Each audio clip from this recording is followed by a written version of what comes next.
Hello everybody and welcome to today's webinar. I'm Michelle and I'll be hosting the webinar and introducing some of the speakers. I'd like to thank you for your time today and acknowledge the land and the country that we are on today. If you need to, please pin your interpreter and they will introduce the speaker and you can pin the speaker. The first speaker we have today is Jessica, and she is going to go through her experience as a participant on how to read your plan. Thank you and welcome, Jessica.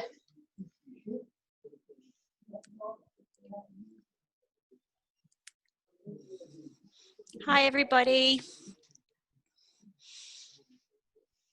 So who's interpreting for me while I'm signing? Great. So I'm just making sure that I'm pinned and we're both connected with each other. So hi, everybody. My name is Jessica. This is my sign name here. It's lovely to see you all tuning in today. Is it all right light for you guys? Is everything okay? Carol's saying it might be a bit bright in the background. I can just see Carol signing above me. It's Meredith speaking. Are you able to shut the blinds, Jessica? Let me see. Is it all right here? Or should I go back? Hang on. What about that? Is that better? I'm getting a thumbs up from Carol. Oh, beautiful. Lovely. Perfect. All right. So I want to explain a little bit about my experiences with the NDIS and certain issues, positive and negative things I've experienced, not all problems. But I want to start from my first year. I think that was roughly, quite a few years ago. I was pregnant at that time with my daughter. So it was when I first met my NDIS planner. I didn't really know a lot about the NDIS until I went there for the first time. And I went there with my support person, Karen, and this was her name, Karen, and she came along to support me through the process. I said I need an interpreter and certain things like that, and that I would be going to a hospital. So these things were very essential. So we took a lot of time discussing that, and I got quite a bit of funding for family support, which was really great. So we had quite a big discussion. At that time, I didn't realize what her situation was, and I thought that maybe, and I thought it was just like not really, there wasn't much that we were going to need to discuss. So anyway, we met and we had a discussion, and that was really fantastic and quite positive. And we got a certain amount of funding, and I thought, okay, well, that's great, but then what's the process moving forward? I didn't think I would run out of all of the funding within the 1 year period. I didn't think that that would happen. So I kind of took my time when I got I was having a baby at that time, and I was a mother, so I had baby brain and things like that. So the NDIS actually reminded me that, you need to actually use your funding because we're getting to the end of that, your funding period. And so I told Karen, and we negotiated a lot of help and support during that period of time.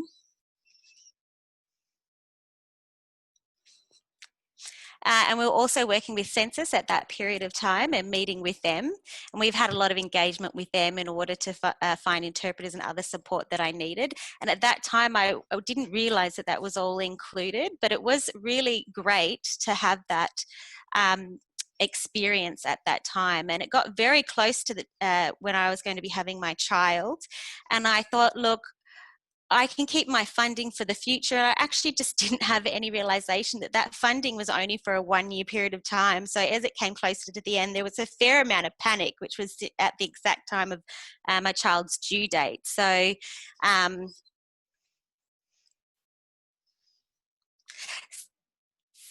child was born, and I had a lot of support with interpreters and things like that coming to the hospital. We had OTs, I got my flashing light for my house and everything that my baby might need. And so before the NDIS, so the money from the NDIS actually was used within that period of time. So I didn't realize that that was one thing you had to do. This is my daughter. She's obviously grown up a bit now, as you can see. Hello, everybody. I'm going to go grab some food. Sorry, she's interrupting the webinar. Sorry about that. I think she wants some chippies. Sorry about this, guys. Just 1 minute. I'm so sorry. I just have to sort her out.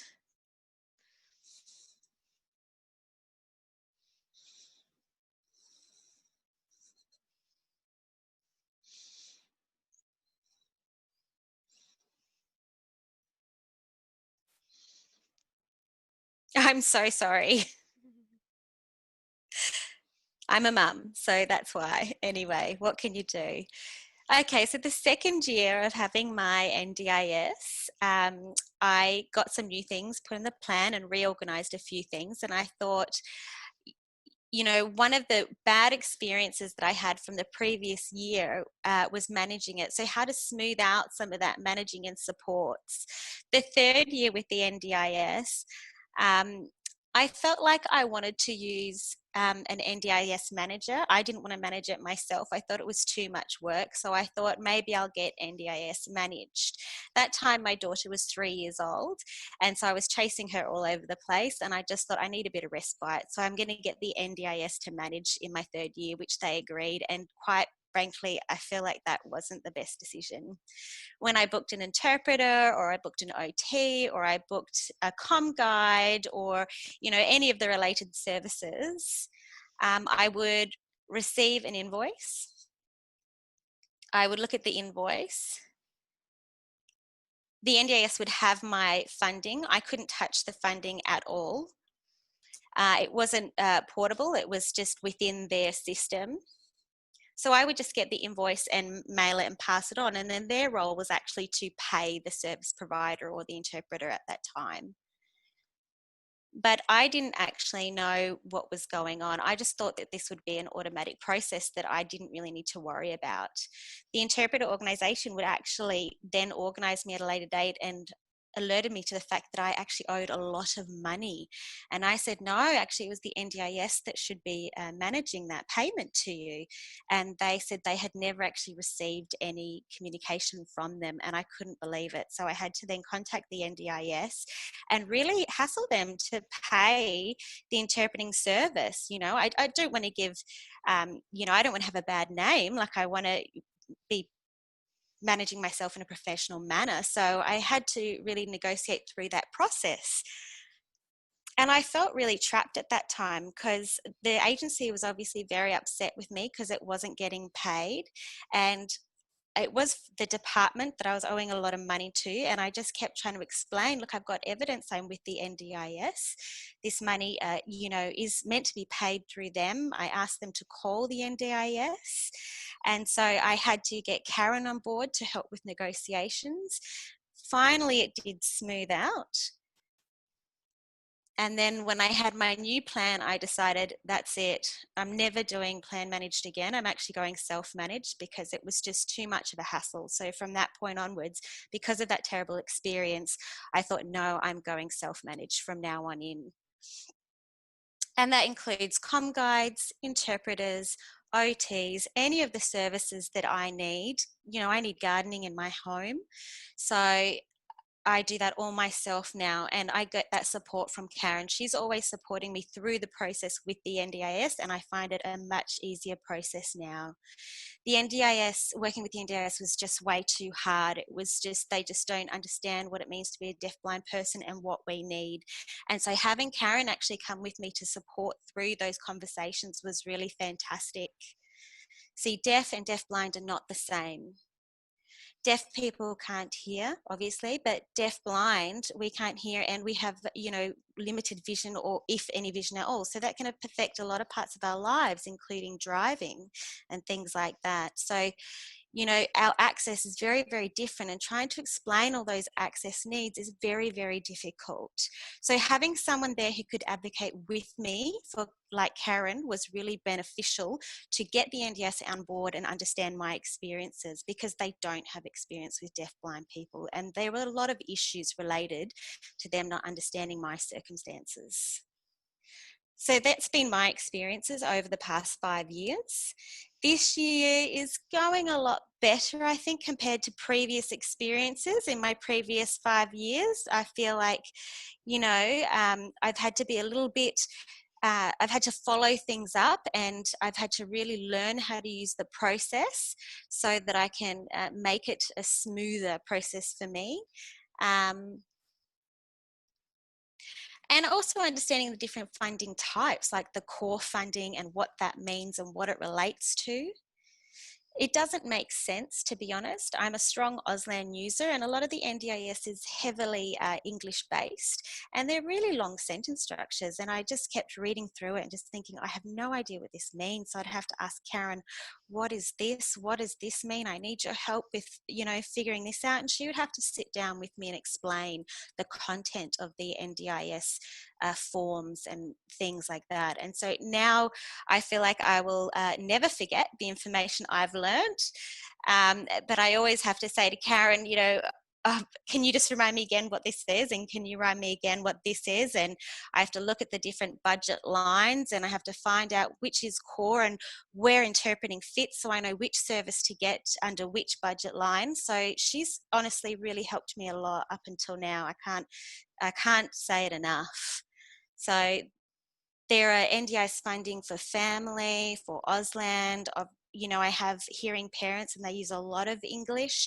And so to be able to have that funding for family so we can find better ways to communicate, that's really made a huge difference. And that's improved things vastly for me compared to in the past. So, you know, I'm really hoping that, you know, things do improve as the years go on. So thank you, everyone. Thank you, Jessica. Does anybody have any questions they would like to ask Jessica at this stage? If so, you can put your hand up or write a little note in the box. Carol Brown has a question.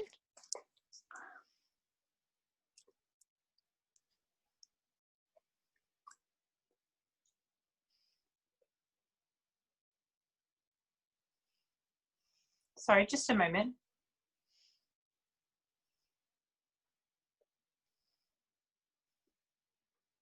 Yeah, I do have a question. I think I've had a similar experience as a deafblind person, looking at my plan and having to ask for clarification of what that plan actually means.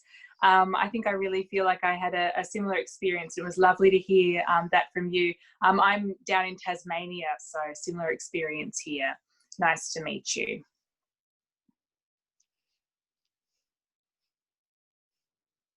Jessica just asking, is there any other questions from anyone else? There will be another opportunity to ask Jessica at the end, should you think of any as the questions go on. Our next speaker would be Justin, and he will ask some questions and have some time for questions at the end also. Thank you, Justin. If you are ready, we'd like to hear from you. If you want to pin Justin and the interpreter so you can see. Thank you. Cool. I'll give everybody some quick couple of seconds to pin. All right. Hi, everybody. It's been some time since I've seen this group. I think I was in part of webinar 1 with Ryan as well, I believe. So it's good to see some familiar faces again. And I must admit, I'm really excited to hear Jessica's experience. As a support coordinator, I find it really encouraging that she's reached out for the support that she needed to understand the system. And it is a big, big system. So today, I got asked by Michelle to explain a little bit about how we support clients to read a plan. And I think Jessica really summed it up really nicely. We provide support directly to clients how they need it to understand. So some clients may want us to be really involved with them in a very detailed process of working out budgets, of working out costings, and other clients are a little bit more experienced or skilled in other areas, and so they need us a little bit less. It's really personal, and so we really encourage you to find resources that help you understand your plan as best as you can. I think Ryan will touch on later some of the formats that the plan can come in for you, and I really encourage you to access those. And I think you might mention a few different types like large print and a few other variations. But the most important thing is to understand the language in a way that it makes sense to you. So we talk about things like core supports and social community access and those kind of things. I think it's really important that you educate yourself about how you link your life with those areas about the NDIS. So community access might mean catching up with friends and going out and having fun for you. That's maybe how you describe it. And I think you should use your language that you use in how you understand the plan. And you should ask people who have some experience with NDIS plans on how to link that together. That might be a planner when you first receive your plan and having a conversation. It might also be a local area coordinator. It could be a support coordinator. It could be a friend, a specialist, a cousin. It doesn't really matter. As long as it's somebody that you trust and they feel comfortable to help you to work through. One of the biggest things about reading your plan is a lot of people get confused about what they can use it for. You know, the budgets are quite broad and they're to cover off large areas of people's lives. And how do you take a person's life and fit into 3 categories, you know, core, capacity, and capital? How do you make that work? So think about how you describe your life is really important. And I think understanding how that moves into the plan is a way that you can get the most out of your plan and buy the supports that you need to reach your goals. So one of the first things we do as a support coordinator is simply just ask the person to describe how they see their life and what they do. And then we give little cues and links into where we think that sits within the NDIS plan. And then we might start to, as Jessica explained, over time, the skill and the knowledge and the awareness of the clients grows. And people do that at different pace. Some people may take more time and others are super quick. There's always little things that happen. And unfortunately, these things are called federal government budgets and CPI and all these things that change how plans are written and also funded. For example, we have a new price guide coming out the 1st of July. There's been some changes. We've had COVID temporary loadings, we've had TTP funding, all these things that go, what, how, when, where, what do I do? You're not alone if you don't understand. There are lots of people in the world, in Australia, who don't understand all of the detail. Sometimes even planners don't understand all of it either. Sometimes even, you know, support coordinators, myself, I don't know everything. I seriously don't. And I rely on other people to help me. Okay. So reaching out to a person that you trust is really important. Using your own language and linking that in and finding a way that works for you. Your way will be different from somebody else's. That's okay.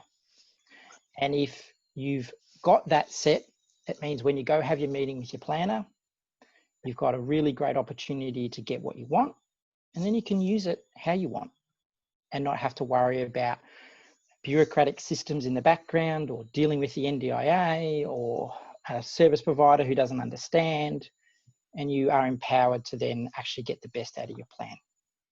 So ultimately, design a system that works for yourself.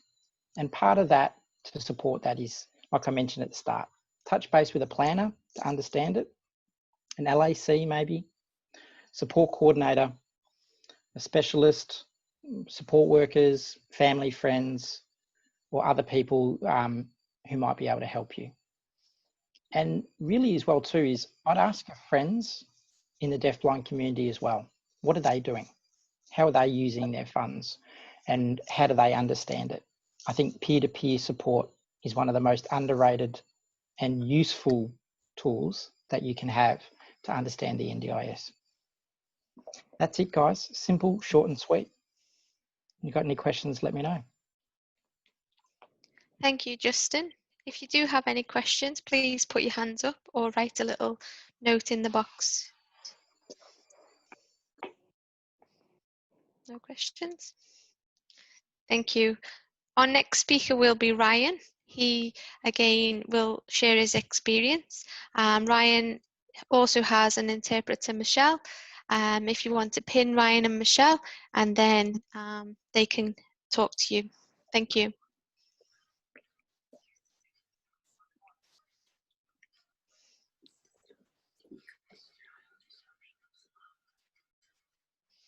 Sorry, Ryan's just disappeared from my screen. Mm-hmm.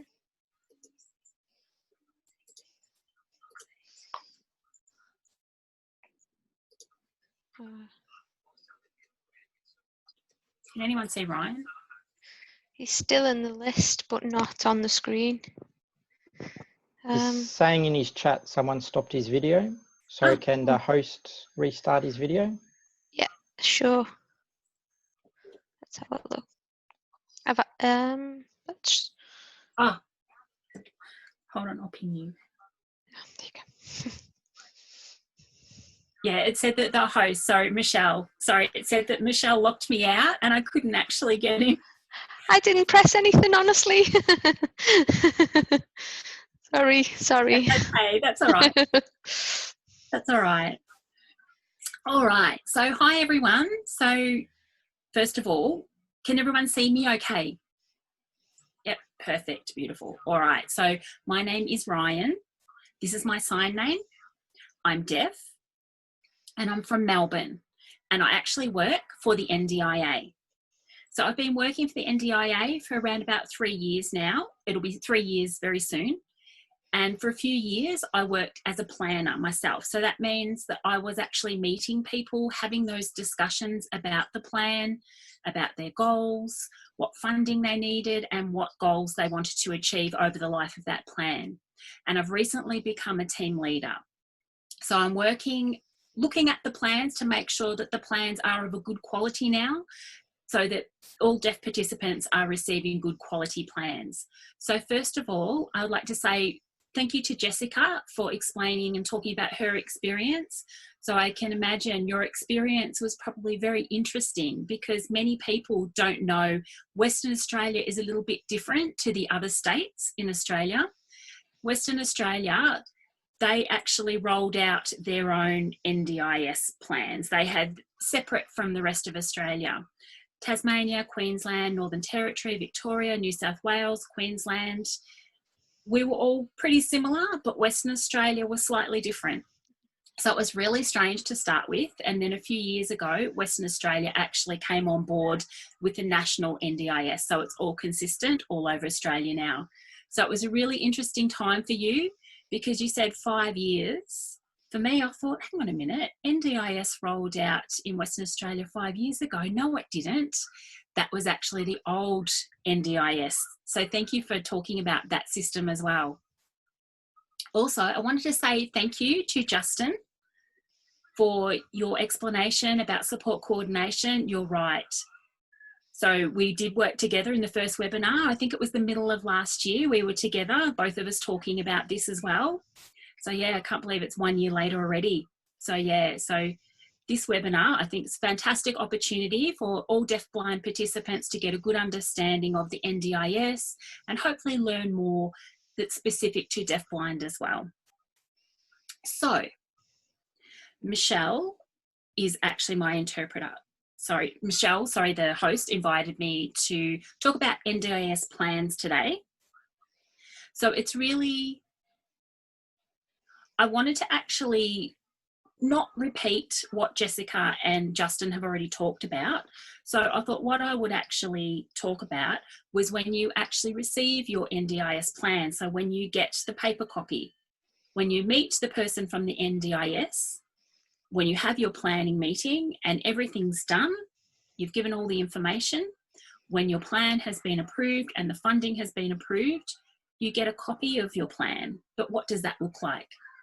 So you can ask for your plan in many different formats.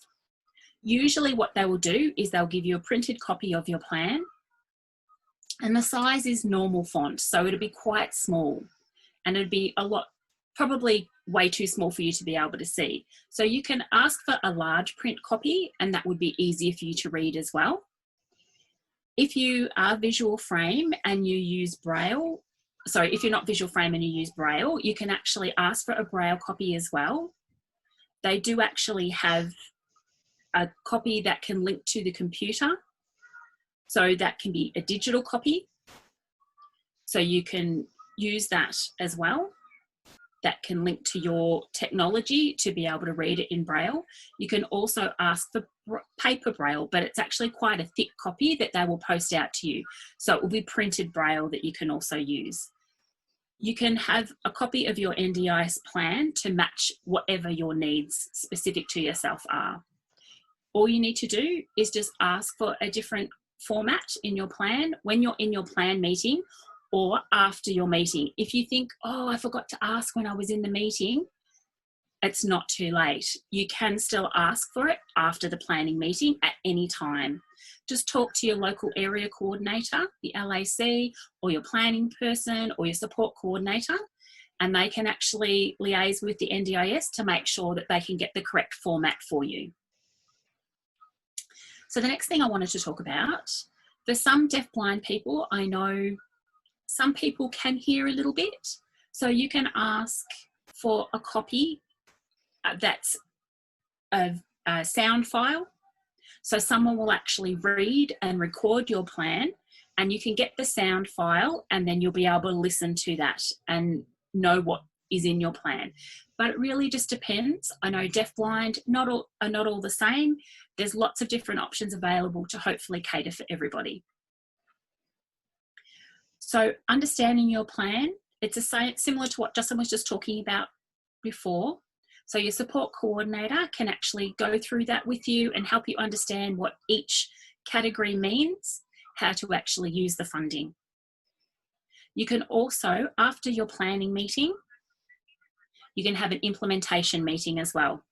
So you meet up with your local area coordinator, the LAC or support person or support coordinator, and unpack your plan so that they can explain what it means and explain exactly what each part of the funding is for. So you'll get a good idea, oh, I've got money for interpreters, or I have money for ComGuide or OT or whatever you actually need. It's your right to ask for that. You can say, I want to meet you face to face, and I want you to go through and explain my plan with me. So now I'm going to talk about the different categories of funding that are going to be showing on your plan. Most of you have actually received a plan already. So when you're actually reading your plan, so you'll see there's a section that's called About Me. That talks about who you are, where you live, what you do every day, daily activities. Jessica, I can imagine your plan would say, I'm a mother, I look after my daughter, just a participant statement, things like that. So it'll be different for each individual, so it will be your story, and that will form part of your plan. Next, it will talk about your supports that you have. So it will talk about any friends or family who support you, important people in your life who you see on a regular basis and can offer some kind of supports. For example, it might say your parents, or it might say your children, or you might have any professionals like a GP, things like that. They will all be listed there. And the reason that they actually put those in your plan, it's so that the NDIS, they want to remind everyone, you know, it's not all about, you know, relying on you. It's related to the disability. They're not trying to replace family and friends. It's important that we recognise those family and friends as well, and that they're all listed on the plan so we know who's important in your life. The next part you will see are your goals. So what you're hoping to achieve throughout the duration of your plan. You can have a few, might be, you know, one goal that you want to achieve, or you can have a great list of goals. but it's linked to your life, what supports you will need to achieve those goals. So for myself, being deaf as a participant, I have a goal that I would like to be able to access the community. So I want to be able to be involved in community gatherings and things like that. That's one goal that I have. And to be able to do that, I need funding for interpreters so that I'm actually able to be involved and understand what's happening at those gatherings. So you can add your goals. The funding will actually then be linked to those goals. So the next part, it talks about the budget, how much money and funding you received, and sometimes it can be a little bit confusing. So the budget is what the NDIS actually approves for you. So after you've had that planning conversation and you've explained all of the things that you're hoping to achieve, these are my goals, and it talked about yourself, after that, the NDIS will approve funding. There are 3 categories that funding will be approved in. So they're quite general, but the first one you will see is core funding. So that's core supports. And I know that's a really strange name, but over time you'll get used to what that means. So in core funding, core supports, that might involve interpreters. So if you need an interpreter, it can include deafblind interpreters or Auslan interpreters. It could be live captioning. Some people prefer to read the information so that they can be involved, so they can have live captioning. That includes support workers such as comm guides, any other supports that you need if you need help getting out into the community or if you need supports at home as well. Some people need transport. You're frozen. Yep. Okay. Yep. So that can also be included in core as well. So it's quite broad what can be included under the core funding. I'm just trying to think for core what that could actually mean. So what I usually think is what I need every day, and that relates to my core funding. So the next group of funding is capacity building. So capacity building. And again, some people think, what does that actually mean?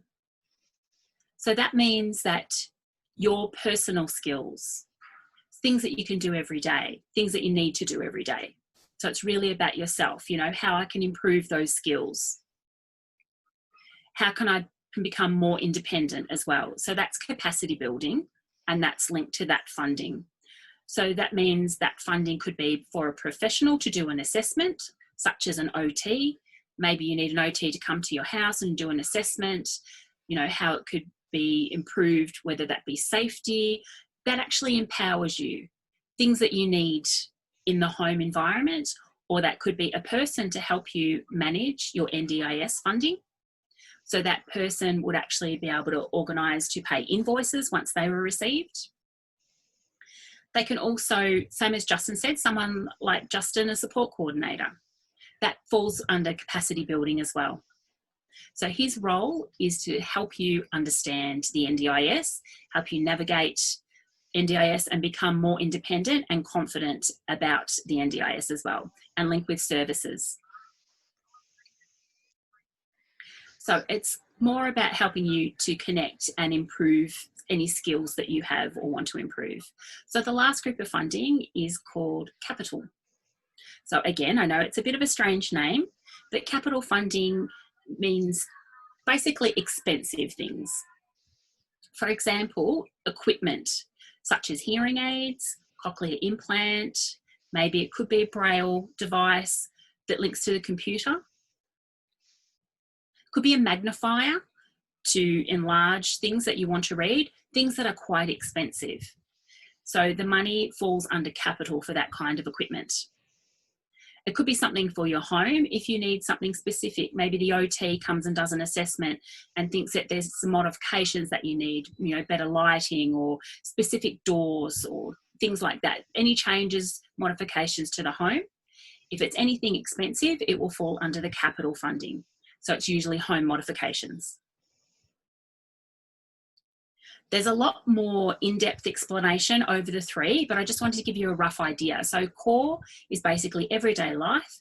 Capacity is linked to skills, personal skills, anything that you want to improve on.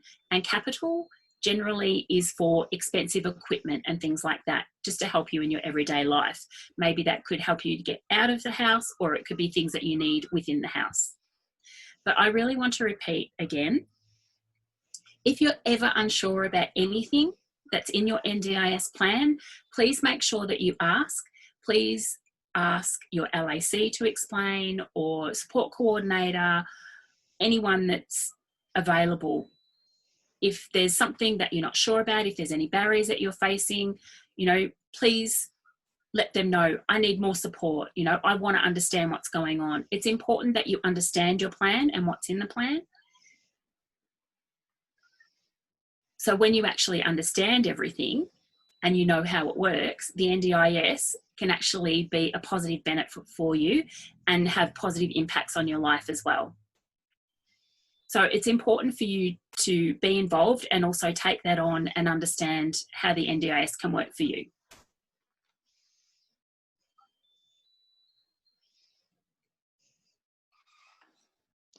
Thank you, Ryan. If anybody, oh, sorry. If anybody has any questions, or Carol Brown has her hand up. Thank you.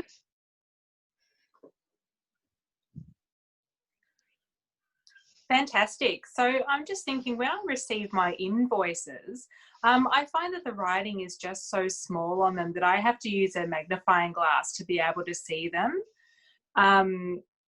and be able to submit them for payment. So I find that quite difficult, and I get invoices often for interpreting services. I just find that sometimes they're just so small, the font, that I can't access them properly. So that's definitely an issue that I've had, and I think I've raised that with Able Australia. I've tried to raise that as an issue to say that I need to have the font size be made bigger so it's more accessible. I encourage you, Carol, because I think it's really important that you can read your invoices and you can understand everything that's going on. So it's important for you to talk to your provider who's actually giving you the invoices and just let them know that it is actually too small and you'd like them to make the font bigger so that you can access that. So it gives you the power and you have the right to advocate for that as well.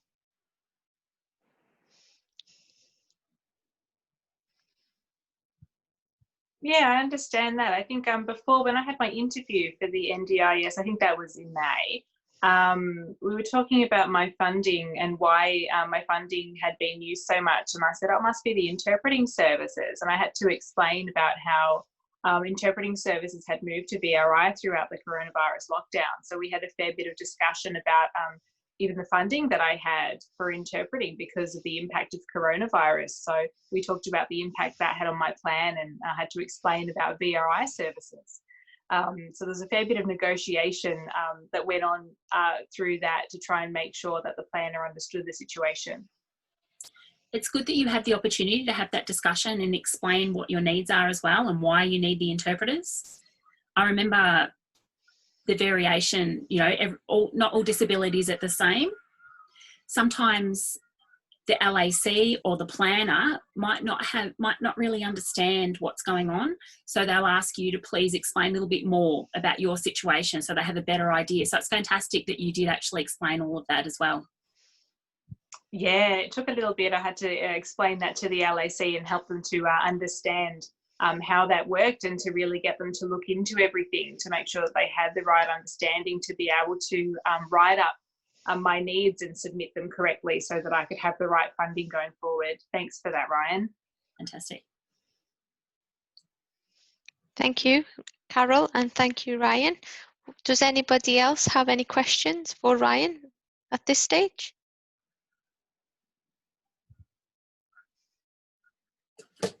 No. Would anybody after that like to offer any questions to Jessica or Justin again?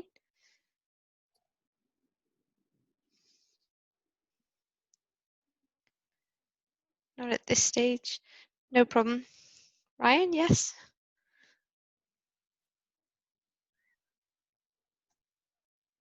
Sorry. Hold on. Sorry. Okay, so problems that you said, I know you've said you've had a few problems. over time with the NDIS, and I hope after 5 years, Jessica, that it's a little bit more settled. It's a big system and it's very complex, and they are slowly improving. But when you think about the impacts that the NDIS has had, you know, are there any positive impacts that you can tell us about? Wow, positive impacts. I'd say there's been a lot. Having more funding and access to funding for interpreters. There's next to no problems having that funding there, so that's great. That's a big positive. It's hard to have an interpreter be available all the time. That is, I guess, a negative that's linked to that. But the funding is there, so that's good. I do still end up stuck without interpreters sometimes. In terms of managing the plan myself, I would say that was definitely a better fit for me, rather than having an external plan manager. That was good. Getting the funding to be available and then being able to use that throughout my different services, I found that was great. And also having someone around to be able to help me directly and provide support with that process was fantastic. Because I think knowing, you know, the deafblind people are all different and have specific needs, that's very important to recognise, and the professionals working with NDIA are not always aware of that. So I think it's nice to have people around you that are aware of that and aware of how the NDIS works. And once you sort of get that understanding, you know, across the board with everyone involved of how NDIS works, it can be much easier. Especially when we're talking with budgeting. Sorry, that's my daughter again. It's nice to be able to have the same person to go to as well over a period of time, rather than having too many professionals to go to. Great, thank you. Thank you. Any more questions? Justin?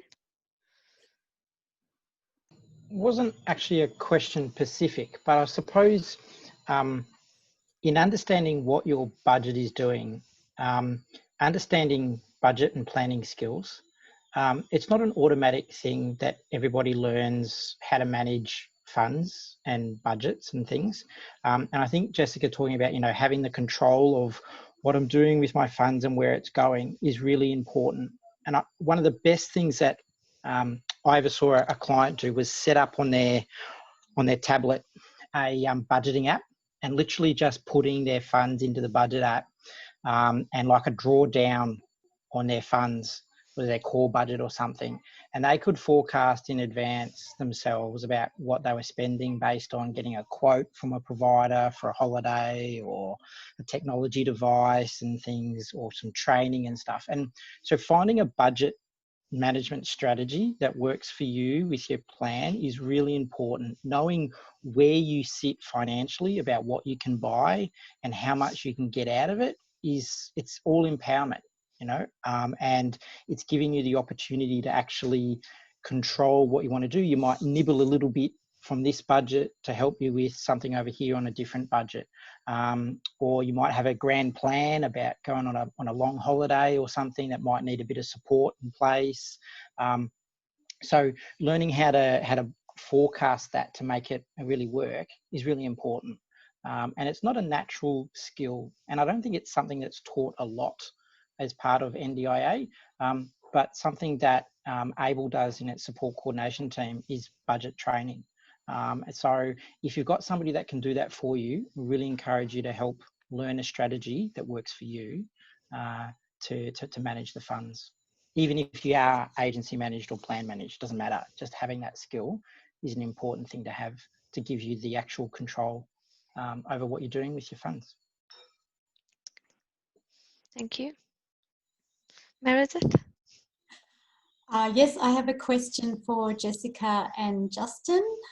I'm just aware, or I have heard that often, or sometimes, what is discussed in the planning meeting isn't what comes back in the plan. And I'm just curious to know, I guess first Jessica and then Justin, if you have had that experience where you agreed on everything that would go in the plan, but then that's not what was in the plan when you read it, and what you did and how you went through the plan and checked if what you talked about in the meeting was in the plan. Could you talk about that, Jessica, and then Justin?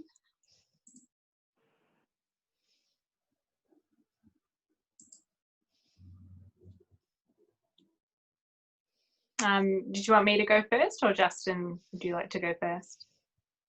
I'll go first. Okay. Well, my experience with that, when I received my plan after going through everything and having issues with the sorry, I'll just go back.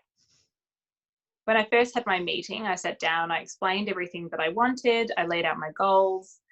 It looked like the meeting went really well.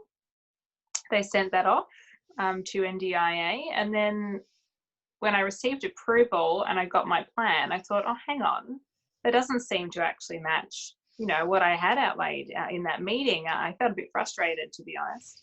I got in contact with the planner again, and I said, well, sorry, Mission Australia.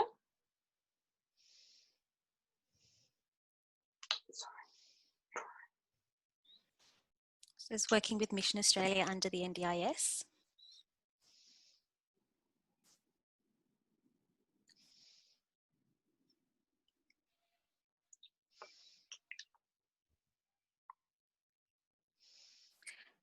So, yep, keep going, Celeste. Can't see well enough. It's freezing quite badly. That's okay. So I met with.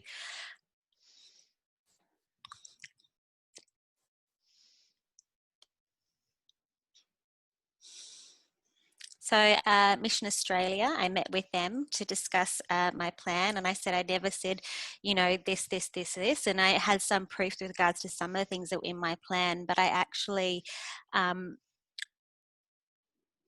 I got all the nod and everything was fine, and I was really quite excited, and I thought the NDIS would have covered everything, and they said they had looked back over our previous discussion, so I was quite excited, but with regards to my daughter and my husband and things like that, sorry, I'm just a little bit lost with Jessica. I think we're having some problems. Sorry, Jessica, can we just go back again? I'm so sorry. I'll try pin you and make you a bit bigger.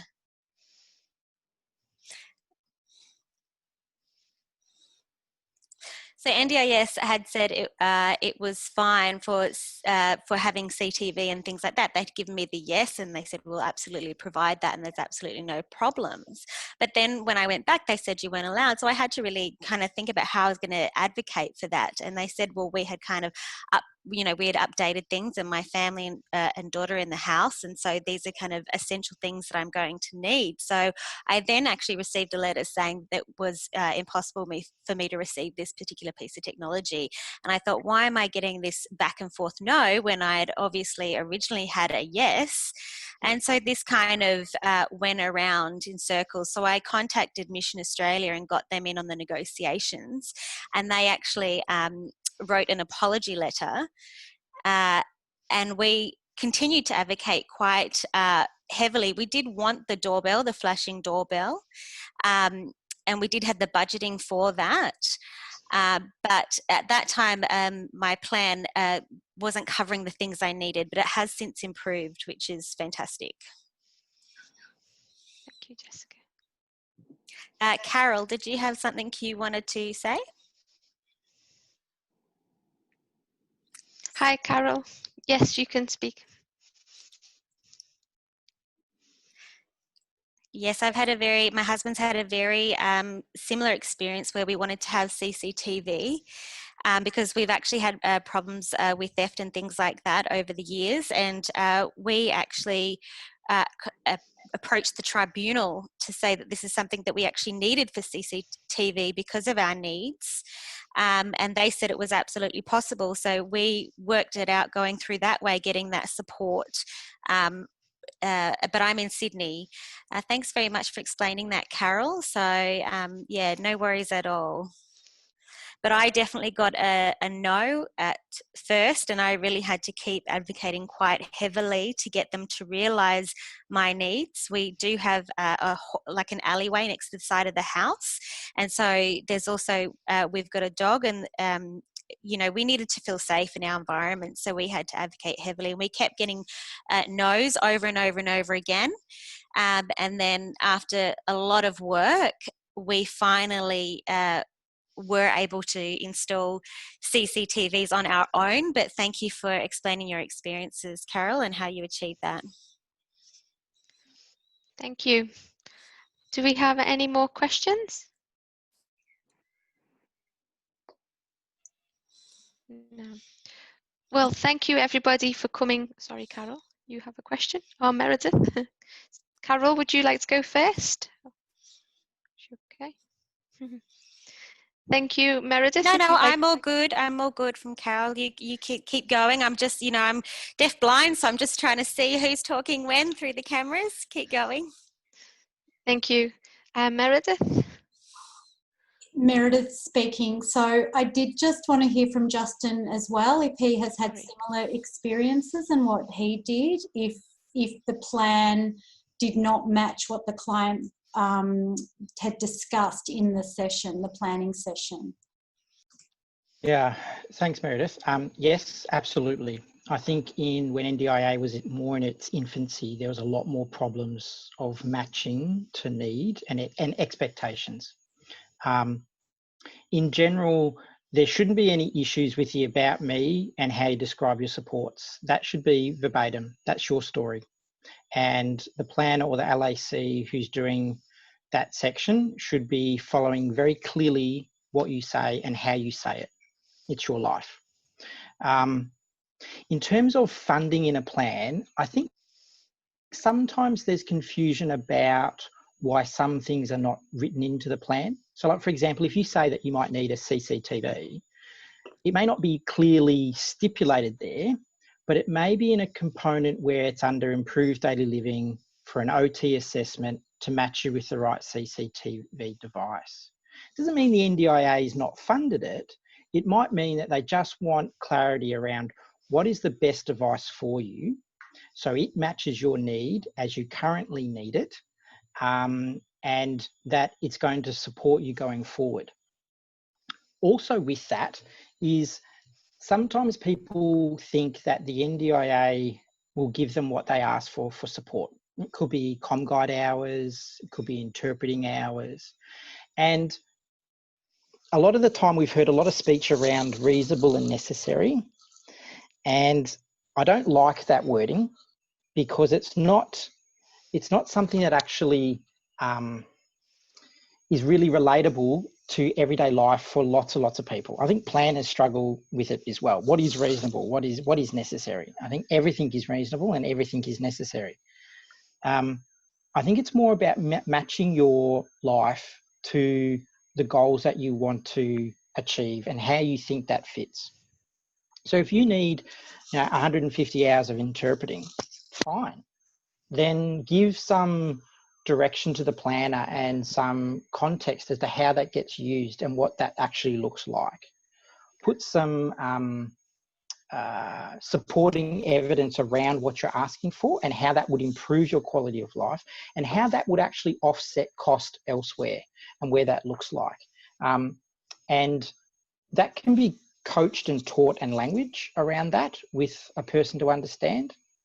The other thing that I think participants sometimes miss is, and Ryan can answer directly for me this, I don't want to answer on behalf of NDIA, but if they are just a planner, they may not have delegate authority. So in theory, you're telling a story to a planner and your needs to a planner, who then in turn writes a plan who is going to pass it on to a delegate, who is technically doing your advocacy for you about getting it signed off on how they're justifying the funds in a plan. And sometimes that story can get missed. And I think I've had planning meetings where I've had a delegate as part of aged care in that complex system and getting things signed off really, really quickly, right down to a quite new LAC doing a planning meeting. And that process can be very, very different. So I think really understanding who you're meeting and respecting their position in the whole world of NDIA and giving as much resources you can to the planner to understand what you're asking for.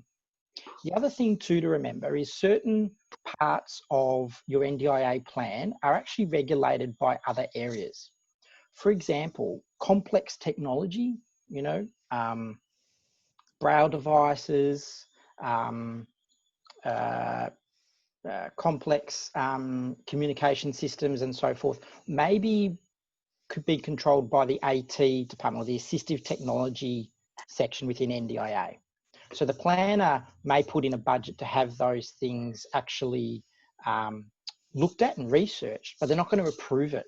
And it's going to be another department that's going to be based off reports from professionals and others to fund that process. And that can be a bit time consuming, and it can also be a bit worrying. You'd never meet that AT department. You never meet that person who makes that decision. All of a sudden you get approval and your funds are available to purchase your braille device. So I think sometimes there's a bit of confusion about how the NDIA actually works. And I think take a step back and see how somebody else might try to understand your story and how you're describing things that you need. I think you've got to, it's all very well and easy to explain to somebody like me as a support coordinator. I understand it. But I really encourage my clients, if they've got family that are close by or with them, explain it. Not your husband or your partner, but somebody that doesn't live with you potentially, because you're trying to sell your experience of what you need and trying to convince somebody that this is important. So linking that in and understanding, getting feedback from them. Did you understand what I meant by that when I said that? Can you see how that links with this? And having a cohesive process is really important as well.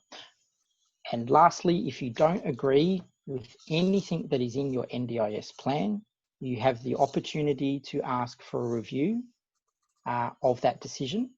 You also have a right to access freedom of information, which is how the decision was actually made. Okay, it's a bit of a drawn out process, but it is possible to get the actual detail of how a decision was made by the NDIA. Sorry, there's a lot in there. Thank you, Justin. Do we have any more questions for any of our speakers? No. Thank you. Thank you to Jessica for sharing your experience. Thank you for Justin for giving your support coordination experience, and Ryan for the NDIA's view. We thank everybody for your time today, for attending this webinar. And if you do have any more questions going forward, please let us know. We do have another webinar next month. Sorry, Carol, do you have a question? Yeah. So last year I went to the NDIS, my LAC, and we typed up a whole conversation. We had some interpreters in the room and we finished the original negotiations, but then obviously the coronavirus spread, and I was thinking, how am I going to get interpreters? So I approached them and asked the NDIS for some kind of technology so I could use VRI, but I was given a hard no at that time. And I wanted to I asked about using my iPad so I could get an interpreter. Anyway, long story short, discussions kept going until May. I kept saying that I need a deaf interpreter, and I kept explaining my situation. I kept reiterating how different it is to be deafblind as opposed to deaf. The second person I spoke with, which was, after 6 months of my funding drastically reducing, the second person I spoke with was actually a lot better. It was a drawn out process to get that plan approved, and when I did get approved I was very happy, but it was a very drawn out process and it was better with the second person. That's good. That's good, Carol. Thank you for your experience. We have certainly from working with the clients I work, there has been a process, but the NDIS have responded well and tried to help in those situations. Thank you. Any more questions? Thank you to everybody for attending. Sorry, Carmela, yes?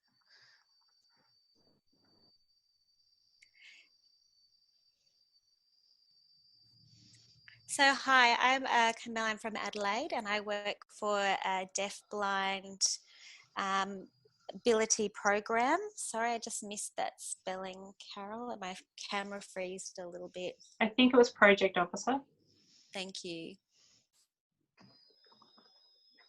And I've had deafblind clients within the organisation who have had negotiations with the NDIS saying they wanted specific things included in their plan, and different interpreting organisations looking through the plan as well.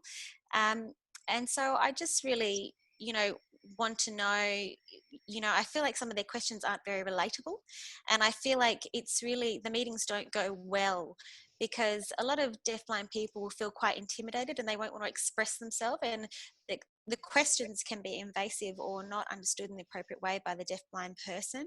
So later, when they've received the actual plan, they've looked at it, they've not been happy with what they've gotten. So they've had to go through that interview process again and explain why they're not happy and go through those negotiations again. And it can really draw things out, and the deafblind person can decide to just, so who's speaking? Oh, Sarah. Okay, I'm just seeing who's speaking. My eyes are going all over the place. So no, we're at Sarah. That's right. Thank you. Sorry, just I lost my track of thought then. So they decide to just leave it. They decide to just go, they're not happy with the service and you don't understand my language and the communication isn't going well. And they feel, and that has a really strong impact on the deafblind person. So they might, leave that particular person and go to an LIC that might be deaf in a hearing organisation, so they can have that more relatable conversation and shared language, and so they understand their experiences better. And that process has actually worked, and they've received the plan, they've looked through it, and they've been quite happy with the results, and it's been a smoother process. So, this is what I've been told by a deafblind person, that sometimes the LAC might not understand their experiences depending on where they are from and who they are, and they might not be able to give them the things that they want and need, whether it might be a community, getting into the community or having an interpreter or whatever. So I'm wondering if this is something just happens regularly, or has this happened with any of you guys, do you think? I'm just curious to ask Jessica, maybe your experiences. What do you think, and what are your thoughts?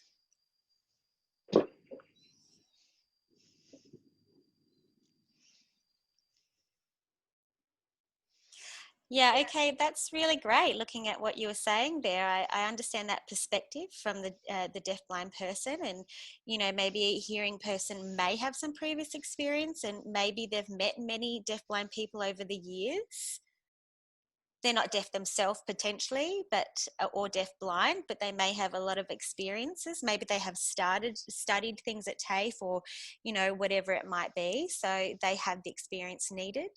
In a deaf organisation, maybe it's quite different. Maybe they don't have the knowledge over deaf blindness. I mean, Adelaide is quite small, so it's difficult for me to say. I am deafblind, and I was born here in Adelaide.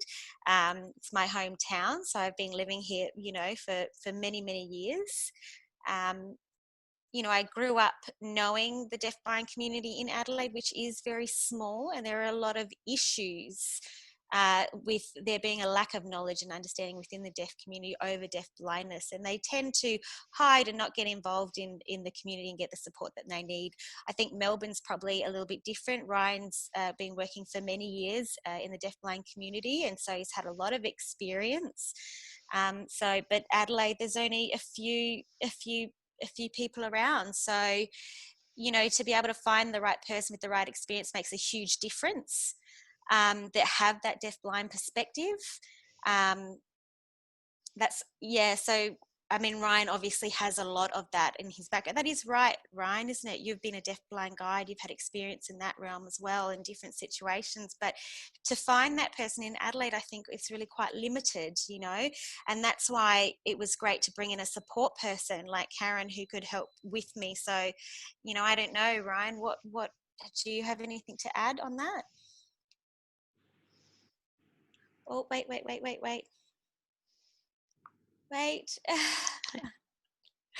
don't know who's talking, sorry. Oh, sorry, Sarah.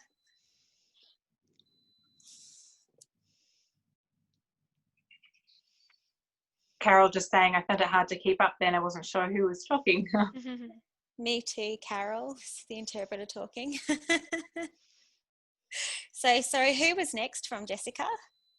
So maybe we can put your hands up so that we can all see who wants to talk, and then it gives the interpreter time to maybe get the name and pin the person. So, you know, because if we're all darting around, it gets a bit confusing from Jessica. Thank you. So is that Carol's? I think Carol might want to chime in now. Yes. Carol? Sorry, from Carol. Yes, I do want to add some talk. So I've just got so many experiences. There's not many deafblind people here also, and the blind community is quite different. Victoria has a much larger community that you can connect with in Victoria, and there's also Able Australia, obviously, so deafblind organisations. So there's a lot of support. So really, it's been fantastic having that kind of support available.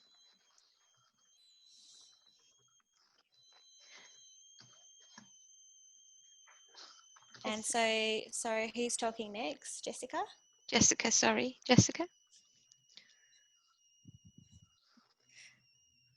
I'm just trying to find the name, make sure I've got the spelling right. It's Carmela. So, you know, I just wanted to make sure I was responding to what you had said before. I can't see the conversation with Carmela. So yes, you covered that. Pinned. Thank you. Thanks. Thank you. Would anybody else like to add anything?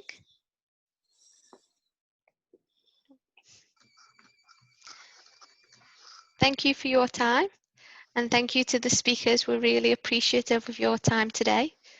We will upload a copy of the webinar and the captions, and we have another webinar next month, which we will email you to let you know about.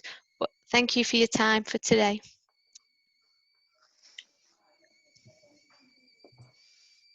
Thank you. Bye.